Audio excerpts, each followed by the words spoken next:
Hello guys, আপনারা সবাই কেমন আছেন? আশা করছি আপনারা সবাই ভালো আছেন। তো গাইস, আজ আমি আপনাদেরকে সোলার চার্জ কন্ট্রোলারের বিষয়ে বলবো।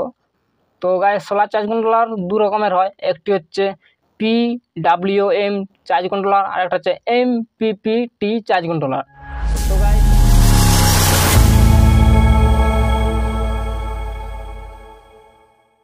PWM charge controller full form হচ্ছে পালস উইথ মডুল, আর MPPT charge controller full form হচ্ছে মিনিমাম পাওয়ার পয়েন্ট টেকিং।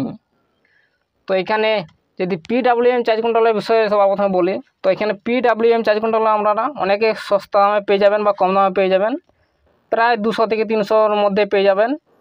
আর ওইটা হচ্ছে ভালো দিক। আর খারাপ দিক হচ্ছে ওটা পাওয়ার লস করে। যেমন একটা উদাহরণ হিসাবে বলে দিচ্ছি, আপনারা ইনপুটে 100 ওয়াটের সোলার প্যানেল কানেকশন করেছেন, ভালোভাবে রোদ দিচ্ছে, আপনারা আউটপুটে পাবেন প্রায় 75 থেকে 80% পর্যন্ত পাবেন, বাকি পুরো লস, 20% লস হয়ে যাবে। তো বুঝতেই পারছেন পাওয়ার অনেকটাই লস করে।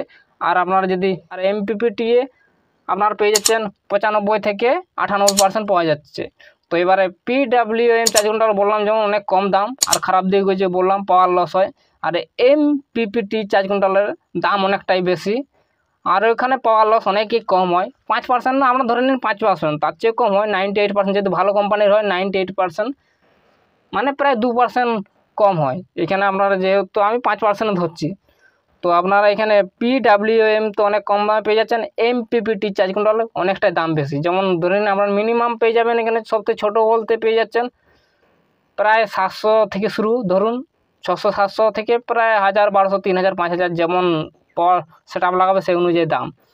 তো আপনারা যে ছোটোখাটো সেট আপ করেন, যেটা আপনারা ধরে নিন 100 ওয়াটের নেওয়া হয়, তো সেখানে আপনারা PWM চার্জ কন্ট্রোল ব্যবহার করতে পারেন। আর MPPT ব্যবহার করতে পারেন, কিন্তু MPPT চার্জ কন্ট্রোলের দামটা বলে দিলাম অনেকটাই বেশি লাগবে। আর PWM হলে আমরা অনেকটাই কম দামে পেয়ে যাবেন। তো এই ছিল MPPT আর PWM চার্জ কন্ট্রোলের তফাৎ। আমি আপনাদের ছোট্ট করে টেস্ট করে দেখিয়ে দেবো PWM চার্জ কন্ট্রোল আর MPPT চার্জ কন্ট্রোলের এম্পিয়ারের তফাৎ বা কেমন কি চার্জিং সিস্টেম। তো আমি ছোট্ট করে দেখাবার জন্য এখানে দুটো মডুল ব্যবহার করছি। একটি ব্যবহার করছি LM317, এটা হচ্ছে বাক কনভার্টার।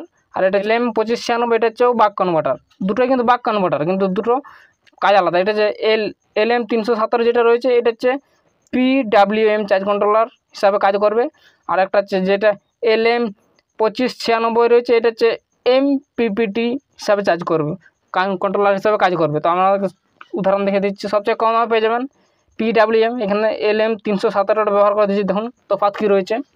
তো এখানে আমি আপনাদেরকে বোঝানোর জন্য এখানে ভোল্ট এম্পিয়ার মিটার ব্যবহার করব, পুরো সেট আপ করে দিই, তারপর আমরা দেখিয়ে দিচ্ছি, কারণ কানেকশান করতে একটু টাইম লাগবে। তো ভিডিও লম্বা হয়ে যাবে, তার জন্য কানেকশানটা করে তারপর দেখিয়ে দিচ্ছি আমাদের কীভাবে কানেকশান করেছি। তো গাইস, এখানে দেখুন সেট আপ হয়ে গেছে। দেখুন এখানে ইনপুটে ভোল্টেজ দেওয়া হচ্ছে, আমিও চালু করে দিয়ে দিচ্ছি।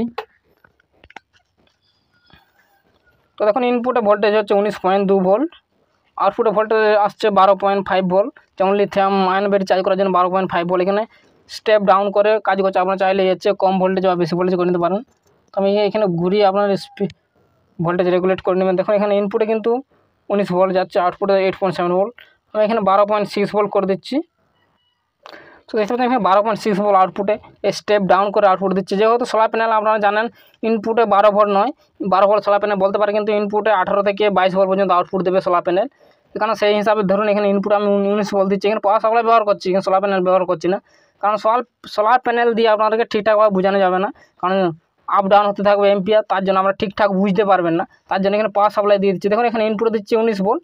যেমন আপনার সোলার প্যানেল 18 থেকে 22 ভোল্ট পাওয়া যায়, সেরকম এটা 19.2 ভোল্ট ধরুন সোলার প্যানেল থেকে 19 ভোল্ট ইনপুট হচ্ছে। আউটপুট আমি 12.6 ভোল্ট করেছি, একটা লিথিয়াম আয়ন ব্যাটারি চার্জ দেওয়ার জন্য। তো এখানে তফাৎ দেখুন, এটা হচ্ছে PWM চার্জ কন্ট্রোলার হিসাবে ব্যবহার করছি। তো আমি এখানে আউটপুটে দেখুন ব্যাটারি চার্জে লাগিয়ে দিচ্ছি। এখানে ব্যাটারি চার্জ বলতে আমি একটা রেজিস্ট্যান্স লোড দেবো, আপনারা এখানে ব্যাটারি চার্জ করতে পারেন, কোনো সমস্যা নেই। তো দেখুন আমি এখানে রেজিস্ট্যান্স লোড দেওয়ার পর এখানে অন করে দেখুন দেখিয়ে দেবো। তো আমি এখানে একবার এই দুটো দেখুন, ইনপুট 19 ভোল্ট আর আউটপুট 12.6 ভোল্ট এম্পিয়ার দেখুন শো হবে। দেখুন আমার সামনে এম্পিয়ার যদি আমি দেখানো হয়, দেখুন ইনপুটে দিচ্ছে 830 mAh, আউটপুট দেখুন কত পাওয়া যাচ্ছে 820 mAh, মানে এখানে পাওয়ার লস হচ্ছে, অনেকটাই পাওয়ার লস হচ্ছে। সেই হিসাবে যদি আপনারা ব্যবহার করেন PWM চার্জ কন্ট্রোল আমরা ব্যবহার করতে থাকলেন, এখানে আমাদের পাওয়ার লস হচ্ছে, বুঝতে পারছেন, আমরা ঠিকঠাকভাবে এফিসিয়েন্সি পাওয়া যাবে না। যদি ইনপুটে দেখুন 150 mAh 19 ভোল্ট, আর আউটপুটে দেখুন 12.6 ভোল্ট, ভোল্টেজ কম আছে, তার মধ্যে 130 mAh, আর এখানে 150 mAh 130 mAh, মানে বুঝতে পারছেন এটা হচ্ছে MPWM চার্জ কন্ট্রোলার এরকমভাবে কাজ করবে। এবারে দেখিয়ে দেবো আপনাকে MPPT চার্জ কন্ট্রোলার কীভাবে কাজ করবে। তো আমি এটা আবার সেট আপ করে তারপর দেখিয়ে দিচ্ছি। তো দেখুন এখানে আমি সেট আপ করে দিচ্ছি, এটা হচ্ছে এখানে 19.9 ভোল্ট সেম ভোল্ট দিচ্ছি।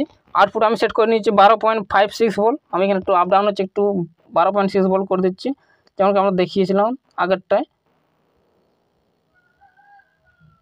তো 12.5 ভোল্ট, কোনো অসুবিধা নেই। এখানে যদি এম্পিয়ার এবার লোড দেওয়া হয়, দেখুন এখানে বেরিয়ে ধরুন চার্জ হয়, আমি রেজিস্ট্যান্স পাওয়ার দেওয়ার জন্য এখানে স্পিড রেগুলেটর ব্যবহার করছি, দেখুন এম্পিয়ার লোড দিচ্ছি। এখানে দেখুন গাইস আউটপুটে নিচ্ছি 610 mAh, ইনপুটে দেখুন কত mAh নিচ্ছে, মাত্র 480 mAh, মানে বুঝতে পারছেন কতটা এম্পিয়ার বুস্ট করে দিচ্ছে, এক্সট্রা ভোল্টেজকে এম্পিয়ার কনভার্ট করে এখানে দিচ্ছে। মানে এখানে MPPT চার্জ কন্ট্রোলার দেখুন কোনো রকম পাওয়ার লস করে না। দেখুন আপনার সামনে লাইভ দেখুন সেম 12.4 ভোল্ট, আর এখানে ইনপুটে দিচ্ছে 19.1 ভোল্ট, দেখুন এখানে 470 mAh ইনপুটে নিচ্ছে, আউটপুটে নিচ্ছে 590 mAh, যদি আর একটু বাড়িয়ে নিই, তো ইনপুটে দেখুন নিচ্ছে 830 mAh, আউটপুটে নিচ্ছে দেখুন এখানে 1 এম্পিয়ার, মানে বুঝতে পারছেন কতটা তফাৎ। সেখানে আমরা পাওয়ার লস করছিল অনেকটা, এখানে কোনো রকম পাওয়ার লস করে না, এক্সট্রা যে ভোল্টেজটা যাচ্ছে এখানে এম্পিয়ারে কনভার্ট করে আপনার ব্যাটারি চার্জ করছে। তার মানে এখানে আপনারা PWM চার্জ কন্ট্রোলার থেকে MPPT চার্জ কন্ট্রোল ব্যবহার করলে আপনাদের ব্যাটারি ফাস্ট চার্জ হবে, প্লাস আপনাদের টাইম কম লাগবে। আর MPPT চার্জ কন্ট্রোলার এটাই ফায়দা, দেখুন ইনপুটে নিচ্ছে 830 mAh, আউটপুটে দিচ্ছে 160 mAh, মানে বুঝতে পারছেন গাইস কতটা তফাৎ।